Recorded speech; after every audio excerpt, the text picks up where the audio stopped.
Dans cette vidéo, on va continuer sur ce qu'on a vu dans la vidéo précédente. Dans la vidéo précédente, on a vu la boucle de jeu.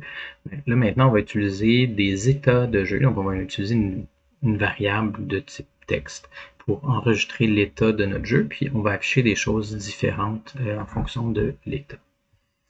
Donc, je suis ici. J'avais un petit carré, moi, qui se déplaçait dans la vidéo précédente. Je vais l'enlever, mais je vais garder tout ce que j'avais ici. Donc, on a une fonction initialisée qui se déclenche une fois que la page est chargée. Ensuite, à l'intérieur, ce que je vais faire, c'est je vais mettre une boucle qui va se déclencher 60 fois par seconde. 1000 divisé par 60, ça fait 1/60e de seconde. Puis ensuite, à l'intérieur de cette boucle de jeu-là, je vais commencer par effacer à toutes les fois, puis on va dessiner autre chose. Je vais me faire une variable qui va s'appeler substring état de jeu, puis on va l'appeler intro. On peut mettre, dans ce texte, c'est qu'on peut le mettre comme on veut. Puis moi, ce que je vais faire, c'est je vais faire plusieurs fonctions. Je vais faire une fonction intro. Ça, je vais me faire une fonction jeu. Puis, en fait, je pourrais donner un verbe d'action, ça serait mieux.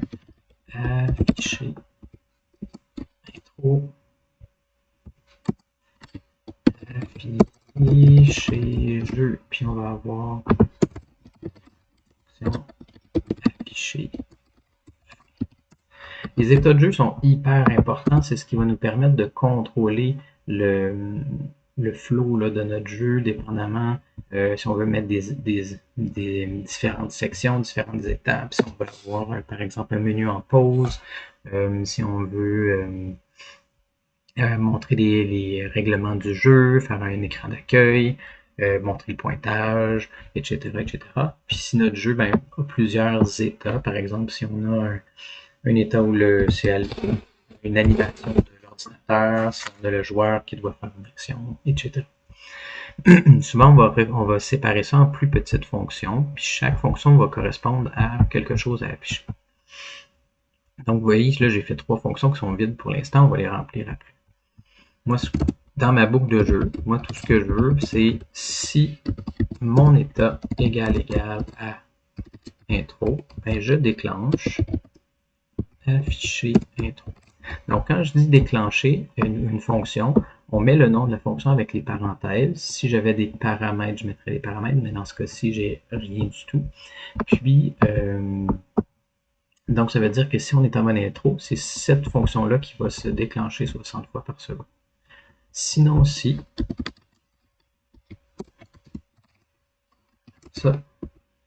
mon état de jeu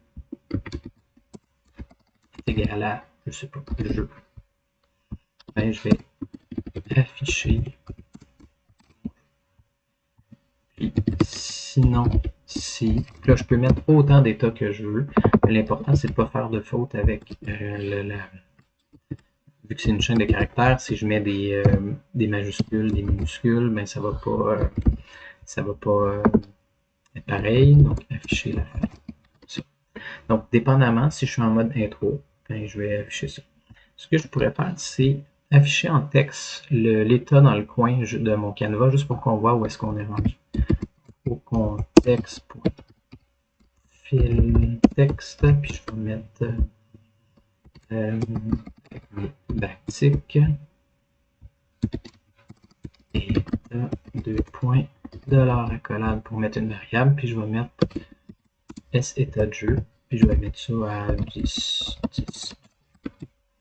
Vous allez voir que dans le coin en haut à gauche, je devrais avoir l'état qui va s'afficher, puis quand on va changer, on va pouvoir voir ça ici. Donc, je suis ici. Puis, qu'est-ce que je fais dans mon intro? Bon, ce que je pourrais faire dans mon intro, je vais copier ma ligne ici. Puis, je vais copier, je vais dire,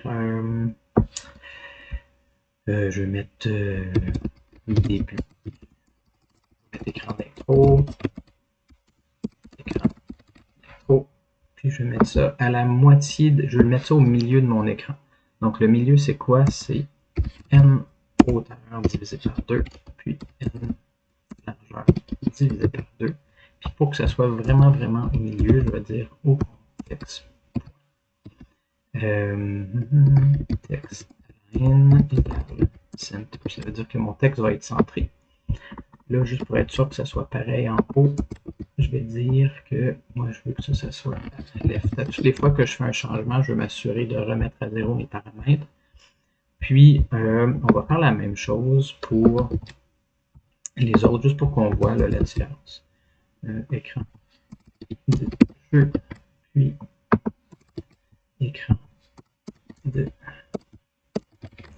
ici. Donc, à toutes les fois que je vais changer, ben, ça va se placer ici. Donc là, ça, pour l'instant, si je déclenche mon jeu, je devrais être resté pris sur intro. Si je joue mon jeu, j'arrive ici. On voit que c'est écrit en tout petit. Je pourrais me mettre un fond coloré pour qu'on voit mon canevas. Oh, contexte.select 00 n largeur. Donc je fais un rectangle qui remplit mon canevas, puis je vais le mettre au contexte.fill style égale pink, puis ailleurs, ben, je vais mettre mon texte.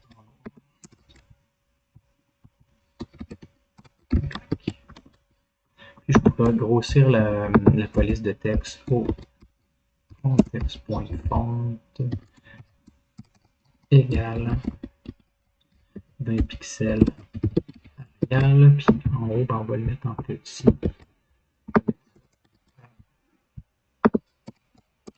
12 pixels en Arial aussi. Donc si je reviens sur mon jeu, j'ai mon écran d'intro. Là, on remarque que dans le fond, j'ai mis ça trop collé sur le bord. Je vais tourner ici, dans mon code. J'ai mis ça, mettre ça à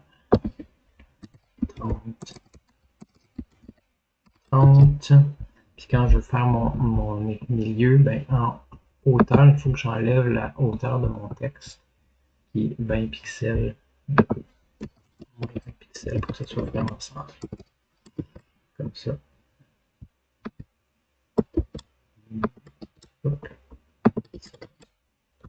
Là, je devrais être rendu ici. Puis là, je ne sais pas pourquoi mon truc n'est pas centré, mais c'est pas grave, c'est pas la fin du monde.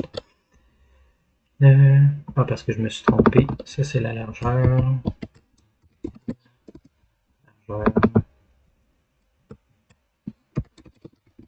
J'ai inversé la hauteur puis la largeur. Voilà, fait que là, je suis centré. Donc, pour l'instant, il ne se passe pas grand-chose. Moi, ce que j'aimerais, c'est pouvoir changer d'un état à l'autre. Donc, on va rajouter un clic dans notre Canva. Bon, comment on fait ça? Je vais aller dans ma fonction initialisée, puis au Canva, .add event listener de type click. Puis je vais avoir besoin d'une fonction. La fonction, je vais la mettre ici juste après ma fonction boucle jeu. Click Canva. Ça. Puis je vais appeler cette fonction-là click Canva. Donc, du moment que je clique mon Canva, ben clique avec un K, puis j'appelle cette fonction-là, ça se déclenche. On fait attention, on ne met pas les parenthèses cette fois-ci. On met juste le nom dans le cas des Add Event Listener.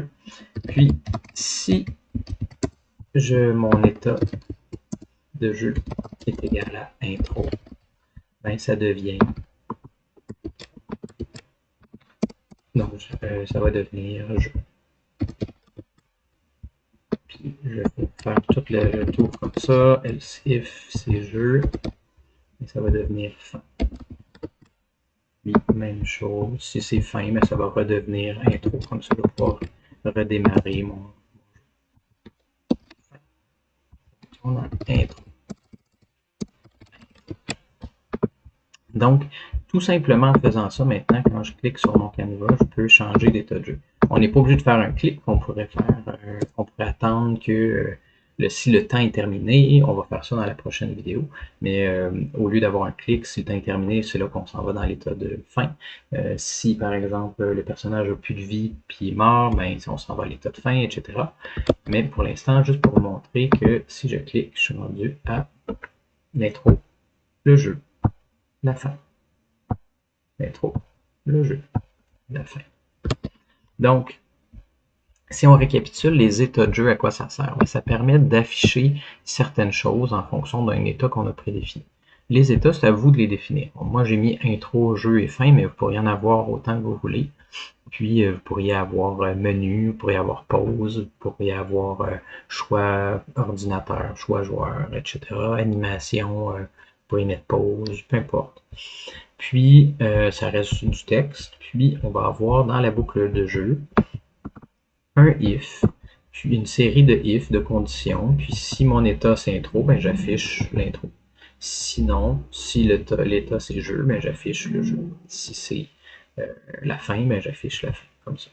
Puis on regroupe ça dans des plus petites fonctions, juste pour pas que ça devienne trop lourd. On vient diviser notre code en plus petits groupes. C'est plus facile à corriger après ou à gérer quand on a des petites fonctions comme ça. Donc, par exemple, dans l'intro, ben, je fais juste afficher le début. Mais je pourrais mettre de la musique, je pourrais démarrer, faire de l'animation, je pourrais afficher les règlements. Puis dans le jeu, ben là, je peux avoir toute ma logique de mon jeu. Si je dois cliquer sur d'autres éléments, si je dois si c'est serpent à échelle ou si peu importe, là, on avait le jeu de Pokémon, là, on mettrait tout notre écran d'attaque là-dedans. Puis, si jamais ben, on sort, on a terminé, on peut, si notre personnage est mort ou si on a gagné, ben, on peut passer à l'écran de fin. Puis, on va afficher la fin, on pourrait afficher les points, le pointage, puis on pourrait demander de recommencer le jeu. Puis là, c'est ce que j'ai fait dans cet élément-là avec mon clic. Donc, je m'arrête pour cette vidéo, puis on va continuer avec comment afficher des points puis du temps dans notre jeu.